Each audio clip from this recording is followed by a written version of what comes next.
আমি আমার শিক্ষিকার আদর্শ ছাত্র ছিলাম। তার এক কথায় সব কাজ করে দিতাম। একদিন তিনি আমাকে তার বাসায় নিয়ে গেলেন। তখন তার হাত পা ব্যথা করছিল, তাই আমি তার পায়ের ম্যাসাজ করতে শুরু করলাম। হঠাৎ করে তিনি আমার হাত ধরে তার বুকে রাখলেন। বন্ধুরা, আজকের গল্পে আপনাদের সবাইকে স্বাগত। এই গল্পটি একজন ছেলের কাহিনী। কলেজের শেষ বছর আমার জন্য এতটা সৌভাগ্য নিয়ে আসবে তা আমি কখনো কল্পনা করিনি।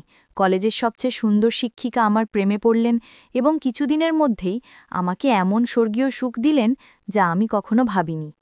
আমার নাম অর্জুন। আমি আমার পড়াশোনার জন্য হোস্টেলে থাকতাম।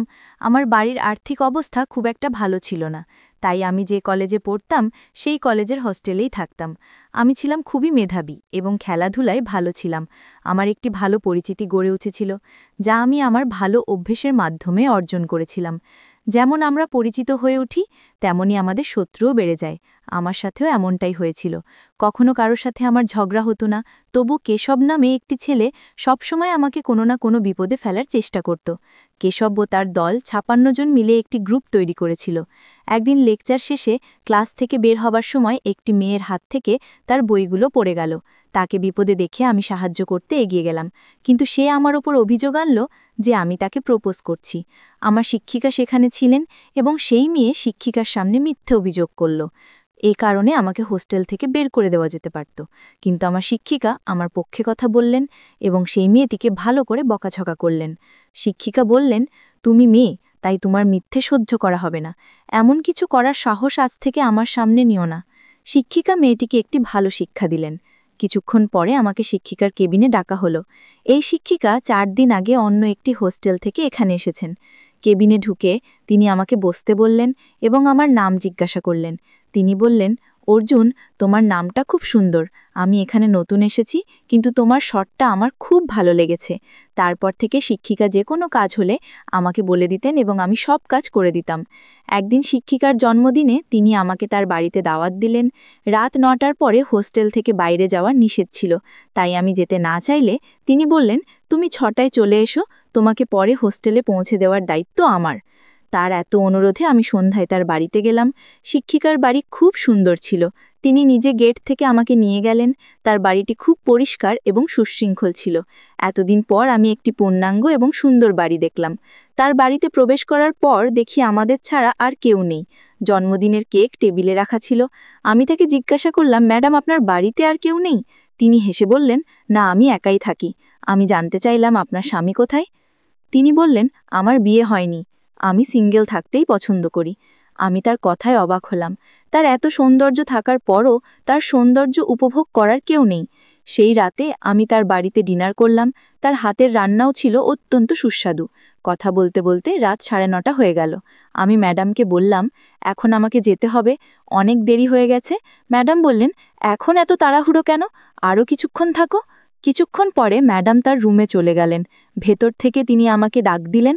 আমি রুমে গিয়ে চোখ বন্ধ করে বললাম, ম্যাম, সরি, আমাকে ক্ষমা করুন, আমি ভেবেছিলাম আপনি আমাকে ডাকছেন।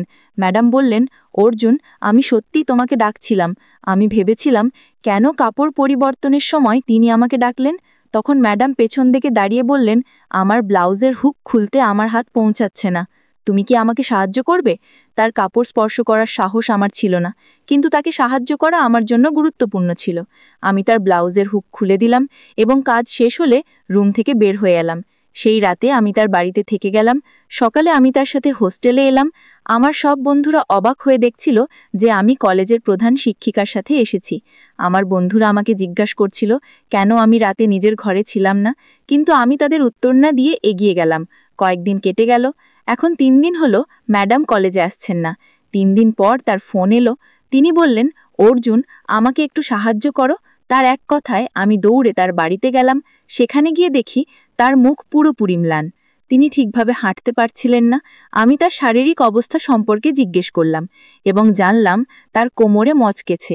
এ কারণেই তিনি গত ২ দিন ধরে কলেজে আসছেন না। আমি তার জন্য মেডিকেল থেকে ওষুধ নিয়ে এলাম। তখন তিনি বললেন, অর্জুন, ৩ দিন ধরে আমি ওষুধ খাচ্ছি, কিন্তু কোনো পরিবর্তন অনুভব করছি না। তুমি কি আমার কোমরে গরম তেল দিয়ে মালিশ করতে পারবে? হয়তো এতে আমি আরাম পাব। আজ পর্যন্ত আমি তার কোনো কাজেই না বলিনি। আজ তো তিনি সত্যিই আমার সাহায্যের প্রয়োজন, তাই আমি কিভাবে না বলি? আমিও চেয়েছিলাম যে তিনি দ্রুত সেরে উঠুন, তাই বিনা দ্বিধায় আমি তার কোমরের মালিশ শুরু করলাম। আমার হাত যখন তার কোমরে ঘুরছিল তখন তার মুখ থেকে শব্দ বের হচ্ছিল, হয়তো তার অনেক ব্যথা হচ্ছিল। ম্যাডাম যুবতী ছিলেন, তার কোমরে নজর পড়তেই আমি মনোযোগ হারাতে লাগলাম, কিন্তু আমি নিজেকে সামলালাম এবং সেখান থেকে বেরিয়ে এলাম। ম্যাডাম বললেন, তুমি চাইলে দিনে কলেজে যেতে পারো, কিন্তু দয়া করে কয়েকদিন রাতে আমার সাথে থাকো। যখন আমি একটু ভালো অনুভব করব তখন আমি নিজেই তোমাকে চলে যেতে বলবো। তিনি খুবই একা ছিলেন, তার সাহায্যের জন্য আশেপাশে আর কেউ ছিল না।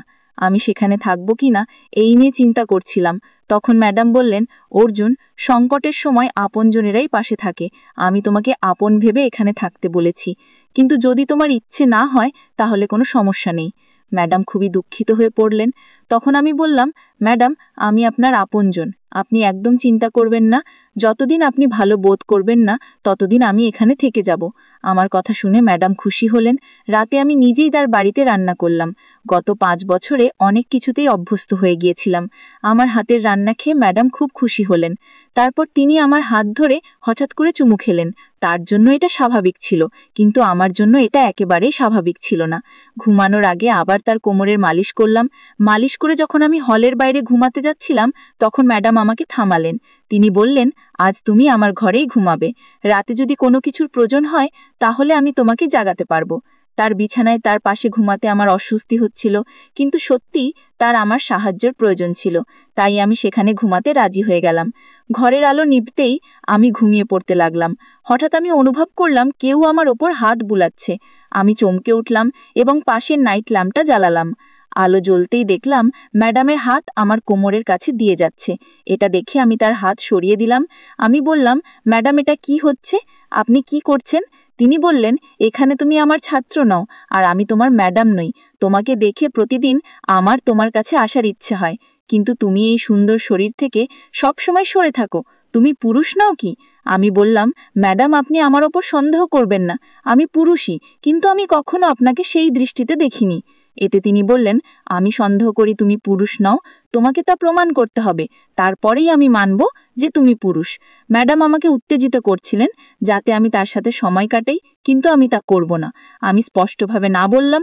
তখন তিনি রেগে গিয়ে তার ঘর থেকে বেরিয়ে গেলেন। বাইরে যাওয়ার কিছুক্ষণ পরেই তার চিৎকার শোনা গেল। আমি বাইরে গিয়ে দেখতে লাগলাম। তার ঘরের অন্য দিক থেকে আওয়াজ আসছিল। ম্যাডাম ভিতরে কি করছিলেন এটা আমার বুঝতে পারছিলাম না। 20 মিনিট পরে তিনি সেই ঘর থেকে বেরিয়ে এলেন। বের হওয়ার সময়ও ক্লান্ত দেখাচ্ছিল। আমি তাকে মানা করেছিলাম, তাই তিনি রেগেছিলেন। আমি তার বর্তমান অবস্থা দেখে তার কাছে গেলাম। আমি বললাম, ম্যাডাম, আমি আপনাকে এতটাই পছন্দ করি যে আপনি আমার প্রেমের পরীক্ষা পাশ করেছেন। এখন আমার পরীক্ষা দেওয়ার পালা। এটা বলে আমি তাকে 2 হাতে তুলে নিলাম এবং তার ঘরে নিয়ে গেলাম। আমি এত কাছে ছিলাম যে তার চোখে এক আলাদা আলো দেখলাম। ঘরে গিয়ে তাকে বিছানায় শুইয়ে দিলাম এবং নিজেও তার পাশে শুয়ে পড়লাম। তিনি আমার গলায় হাত দিলেন এবং আমরা একে অপরের অনেক কাছাকাছি চলে এলাম। ম্যাডাম আর সহ্য করতে পারছিলেন না। তিনি আমাকে চুমু খেতে শুরু করলেন। তখন আমি বললাম, ম্যাডাম, একটু ধীরে, আপনার সামনে আমি এখনো ছোট। বলতে বলতে আমি আরো কাছে চলে এলাম। যখন আমি পুরোপুরি কাছে গেলাম তখন তিনি চোখ বন্ধ করে ফেললেন। তিনি আমার জন্য পুরোপুরি পাগল হয়ে গিয়েছিলেন। আমি বললাম, ম্যাডাম, আপনার ক্যামেরা চালু আছে? এটা শুনতেই তিনি চোখ খুললেন এবং বললেন, অর্জুন, তুমি কি বলছো? আমি বললাম, ম্যাডাম, আমি সত্যিই বলছি। আপনি আপনার প্রেমিকের সাথে মিলে আমার সাথে থাকা অবস্থায় ভিডিও তৈরি করছেন। আপনি একজন ভণ্ড শিক্ষিকা। আপনার সব সত্য আমার সামনে উদ্ঘাটিত হয়েছে। গত কয়েক মাস ধরে আপনি আমার চারপাশে ঘুরছিলেন, আমাকে কাছে ডাকছিলেন। আপনি কি ভেবেছিলেন আমি আপনাকে ভালোবাসতে শুরু করব? না, আমি আপনার জন্মদিনের কেক কেটেছিলাম, সেদিন আপনি আমার হাত ধরেছিলেন এবং তখনই আমার হৃদয়ে আপনার জন্য একটি জায়গা তৈরি হয়েছিল যে আমি আপনাকে ভালোবাসতে শুরু করেছিলাম, কিন্তু কখনো প্রকাশ করিনি। কিছুদিন আগে আপনি 3 দিন কলেজে আসেননি। আপনার চিন্তায় আমি আপনাকে দেখতে আপনার বাড়িতে গিয়েছিলাম।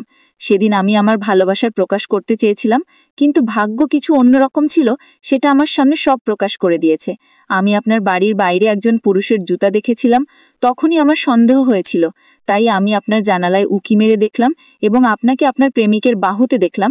সেদিন আমি শুনেছিলাম আপনার পরবর্তী পরিকল্পনা, আপনি আমার সাথে শারীরিক সম্পর্ক গড়ে তোলার সময় ভিডিও তৈরি করে আমাকে ব্ল্যাকমেইল করতে চেয়েছিলেন। বন্ধুরা, যদি ভিডিওটি ভালো লেগে থাকে তাহলে চ্যানেলটি সাবস্ক্রাইব করতে ভুলবেন না। ধন্যবাদ।